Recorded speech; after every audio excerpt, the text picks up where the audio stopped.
بسم اللہ الرحمن الرحیم، السلام علیکم، میں ہوں حمزہ اشرف اور میں ہوں صفیہ خان۔ شامل کرتے ہیں ہیڈ لائنز۔ گلگت بلتستان میں کرونا کا ایک اور مریض سامنے آ گیا۔ اسکردو کے 31 سالہ شخص میں وائرس کی تصدیق۔ پاکستان میں متاثرہ افراد کی تعداد 21 ہو گئی۔ سائیں سرکار نے مہلک وائرس کے پیش نظر بڑا فیصلہ کر لیا۔ کل سے کراچی میں PSL کے میچز بغیر شائقین کے ہوں گے۔ ادھر سندھ حکومت نے تعلیمی اداروں کی چھٹیوں میں اضافہ کر دیا۔ سندھ بھر میں تمام تعلیمی ادارے 30 مئی تک بند رکھنے کا اعلان۔ 9ویں اور 10ویں جماعت کے امتحانات بھی منسوخ۔ پوری توجہ مہنگائی کم کرنے پر مرکوز ہے۔ سب سے بڑا چیلنج توانائی کا شعبہ ہے۔ خسارے کے باوجود عوام کو ریلیف دینے کی کوشش کی۔ ماضی کے معاہدے ریلیف میں رکاوٹ ہیں۔ وزیر اعظم عمران خان کی پارلیمانی پارٹی کے اجلاس میں گفتگو۔ اراکین کے شکوے، بجلی کی قیمتوں میں اضافے اور سیکرٹری توانائی کے عدم تعاون کی شکایت۔ کہا بیوروکریسی تعاون نہیں کر رہی۔ وزیر اعظم کی صوبوں میں ترقیاتی منصوبے جلد مکمل کرنے کی یقین دہانی۔ مریم نواز کی کئی ماہ بعد سیاسی منظرنامے پر انٹری۔ شاہد خاقان عباسی اور احسن اقبال سے ملاقات کے بعد میڈیا سے گفتگو۔ کہا سویلین بالادستی کے لیے میرا عزم اور بھی مضبوط ہوا ہے۔ پارٹی ڈسپلن سے چل رہی ہے۔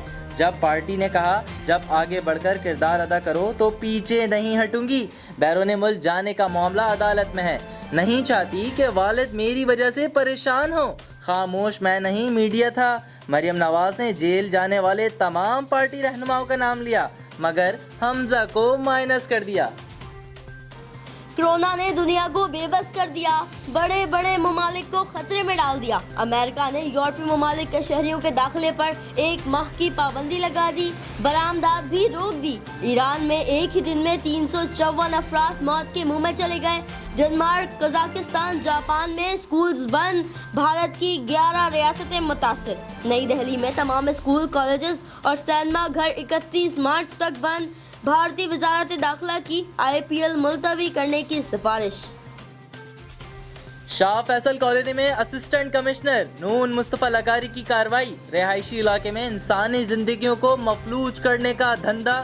غیر معیاری اور غیر قانونی شہد بنانے والی فیکٹری پر چھاپا۔ 50,000 روپے کا جرمانہ عائد کر دیا۔ کرونا عالمی وبا بڑی بڑی معیشتوں کو دھچکا۔ امریکی اسٹاک مارکیٹ کریش کر گئی۔ انڈیکس 1500 گر گیا۔ یورپی اسٹاک مارکیٹ میں بھی کاروبار ٹھپ۔ لندن اسٹاک مارکیٹ میں بھی مندی۔ آسٹریلیا اور جاپان میں بھی سرمایہ کاروں کے اربوں ڈوب گئے۔ عالمی منڈیوں میں تیل کی قیمتیں پھر نیچے۔ برینٹ کروڈ آئل کی قیمت 3% گر کر $36 فی بیرل پر آ گئی۔ امریکی کروڈ آئل کے ریٹ میں بھی کمی۔